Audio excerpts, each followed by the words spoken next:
The liver is the largest organ in your body. It is located on the right of the stomach, just under the cover of the lower ribs. The liver is normally a reddish-brown color and is shaped like a triangle.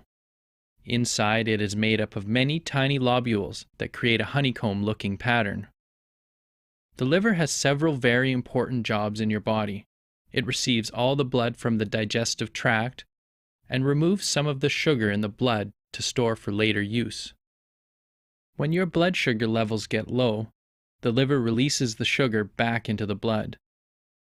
Your liver also helps to break down fats and proteins from food and stores many vitamins and minerals such as iron. The liver makes cholesterol, which helps to build cell walls and make hormones. The liver has specialized cells that catch dead red blood cells and breaks them down into iron and bilirubin. Bilirubin is one of the ingredients of bile. Bile also contains water, cholesterol, bile salts, and proteins. The bile salts break up the fat in the digestive tract, while the cholesterol and bilirubin give bile and feces its yellowish-brown color. The liver makes several important substances needed to control blood clotting.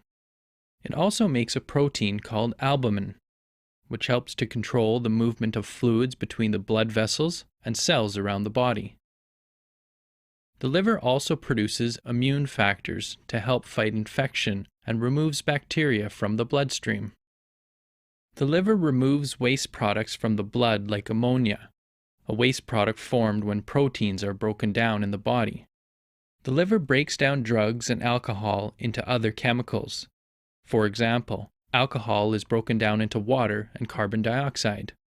The water is removed via the urine and the carbon dioxide via the lungs. But the liver can only process a certain amount of alcohol per hour. So, if you drink alcohol faster than your liver can deal with it, the level of alcohol in your bloodstream rises.